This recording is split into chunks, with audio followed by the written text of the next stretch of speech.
Muna yan sa akin. Toby in the morning! Uy! Nakakaloka! Toby in the morning! Tell Toby in the morning. Number 1! 6.7 Energy FM!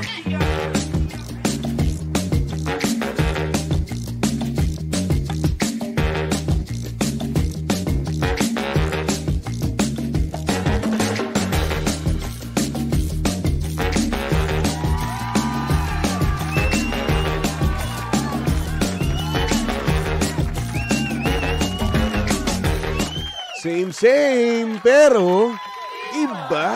We are number 1, 06.7 Energy FM. Pangga, huwag mo sabihin radyo.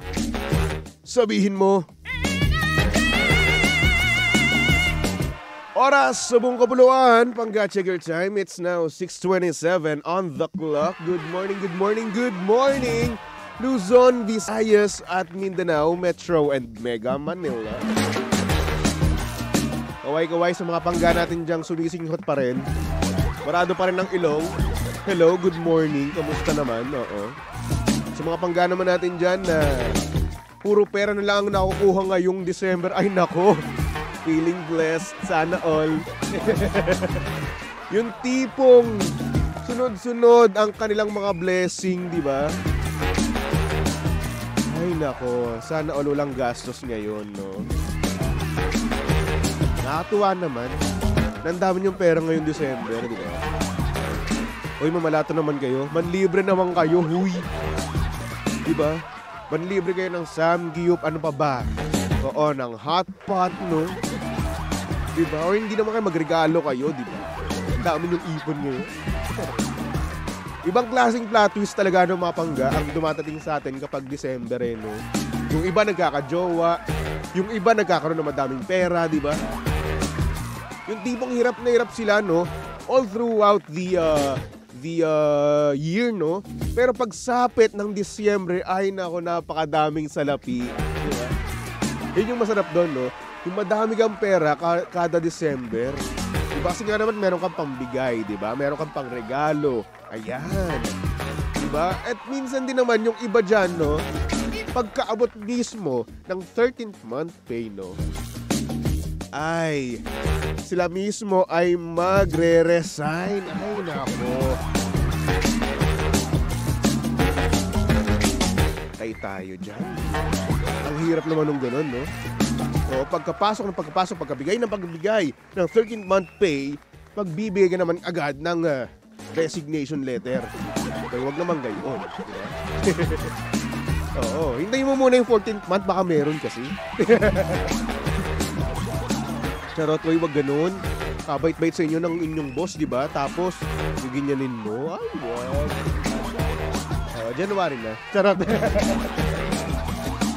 Pero huy, pasalamat ka ha, dahil binigyan ka ng 13th month, 14th month pay ha. Oo. Dahil yung iba dyan, hindi nagbibigay ng 13th month, di ba? Oo. O ano? Dahil dyan sa boss mo, meron kang pera ngayon, di ba? O, pasalamat. Di ba? Oo. At syempre rin naman. Dapat tayo, ugaliin nating alagaan din naman yung sarili natin. Hindi yung puro pera lang tayo. Diba ang nangyayari kasi, no? Kapag may pera tayo, ang ginagawa lang natin, pinangbibili ng kung ano-ano, diba? Pinangbibili ng mga luho, diba? Pero alam nyo, kung ako sa inyo, no? Bumili lang kayo at mag-take ng MX3 capsule. Ayan, ito ang food supplement na puro ang sangkap at walang halong chemical. Oh, diba? At alam nyo ba na dahil napakaganda nito, dahil ang isang sachet ng MX3T or hindi naman kaya ang isang capsule mismo, no? Oo, ay dumaan sa state-of-the-art ISO certified na planta. At syempre, masusing pinag-aralan ng mga highly trained pharmacist and microbiologist. O, diba? Oo, kasi syempre ito ay low in sodium, fat-free at cholesterol-free din. Alam nyo ba yon? At nagtataglay ng alpha, beta at gamma nutrients. May antioxidants at anti-inflammatory properties. Ang galing-galing, no? Kaya nga naman umani ito ng iba't ibang awards mula sa iba't ibang parte ng mundo at syempre may pagmamalaki natin na proudly Philippine-made. Kaya naman, para sa iba pang katanungan, bisitahin lang naman ang kanilang website na mx3ph.com or tumawag sa kanilang hotline na 0918-888-8693. Kaya naman dito na tayo sa tunay, natural at original MX3.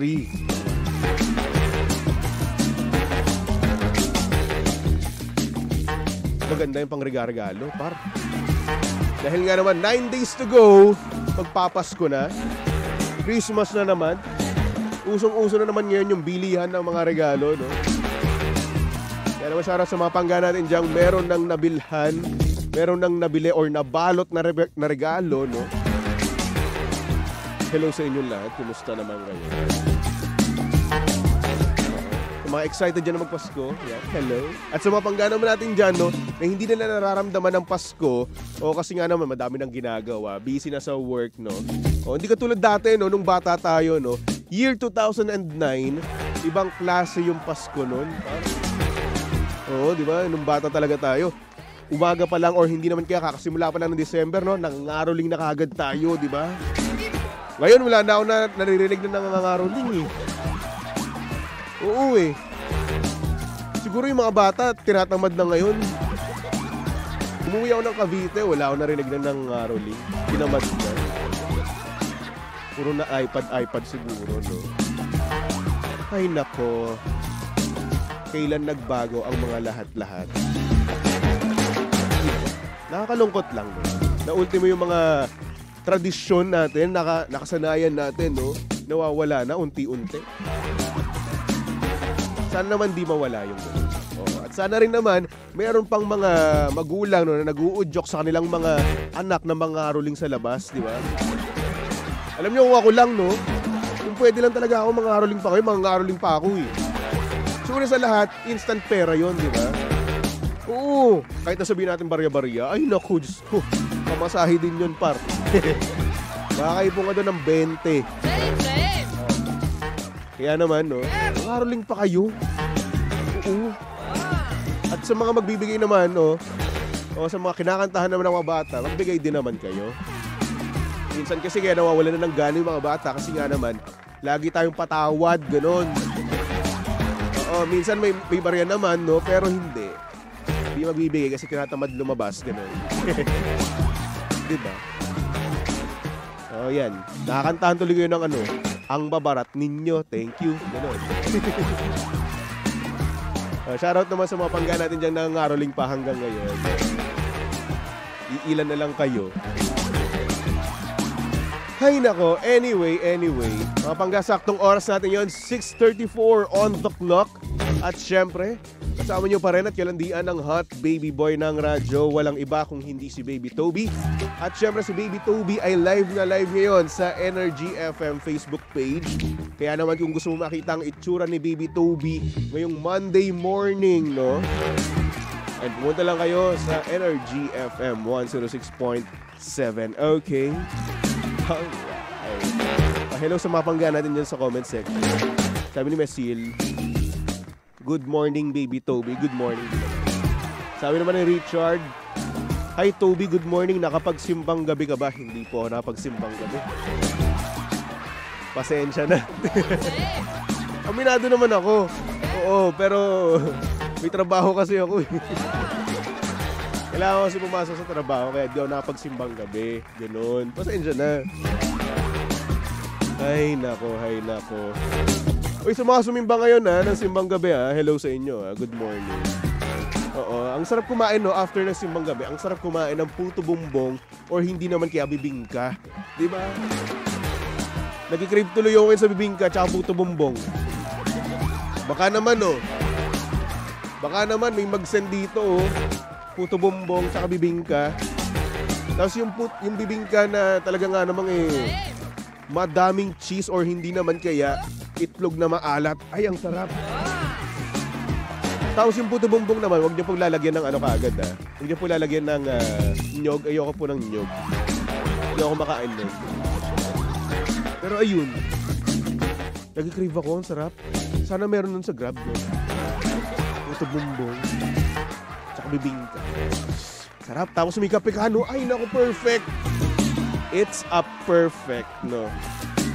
Ay, naku. Dondi, sabi niya, ay suot na on the way na to work. Yes! Suot ko na, Dondi, yung binigay mo. Di ba? Maraming salamat. O, itong aking shirt nga pala ay galing kay Dondi. Maraming salamat sa'yo, Dondi. At sa mga nakasama ko, no? Nung Sabado ng gabi, ayan. Yung naka-witness ng aking concert, di ba? Ayan. Hello sa inyong lahat. Maraming salamat sa inyong lahat, diba? Si Mickey, sabi niya, good morning, baby Toby. Mickey from Cainta, anong shade ng hair? Salamat, mua. Etong shade ng buhok ko, ash gray siya. Tapos, nagkaroon lang ng warm light kasi nagbabounce yung ilaw dito sa booth namin. Pero ash gray siya. Nag-fade lang ngayon. Oh. Maraming salamat nga pala sa Hair's J Salon. Body and Spa. Yun. Thank you for my hair. Kay Mama Lynn. No? Thank you. Ayan. At syempre, ito na nga. Meron tayo ngayong sender pangga. Kaya naman, ipasok na natin yan dito sa TT in the morning. Oh, yeah. TT in the morning. Why? Ang aga-aga ha. Tell Toby in the morning.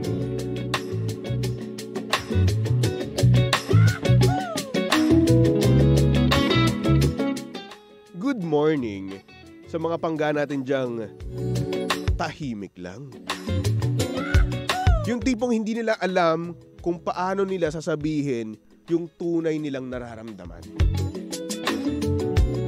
Nagtataka kung bakit hindi nila masabi at parang wala silang karapatan na sabihin ang kanilang tunay na nararamdaman. Ito ang storya ng ating sender. At ang sabi niya dito, good morning, baby Toby. Tago mo lang ako sa pangalang Ron.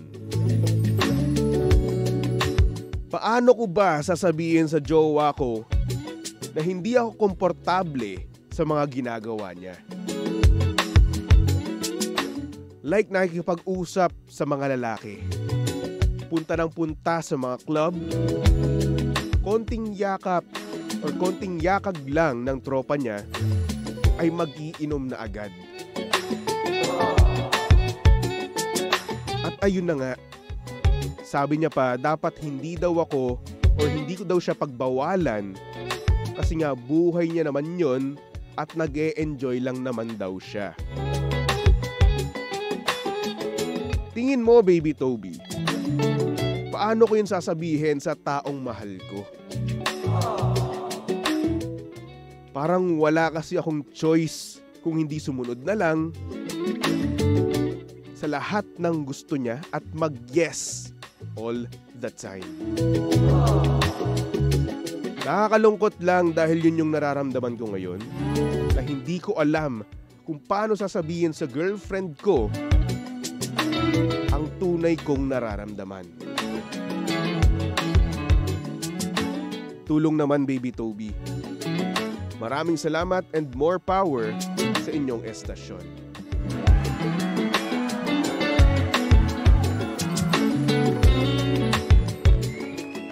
Ay, nako, ang hirap. So, kung meron kayong comment sa ating sender ngayon, no? Oo, pumunta lang kayo sa ating Facebook Live, Energy FM 106.7 at mag-share na rin naman kayo. Ang hindi mag-share, tutubuan ng pulugo sa esophagus. Diba? O kung ayaw nyo tubuan ng pulugo sa esophagus, mag-share kayo, diba?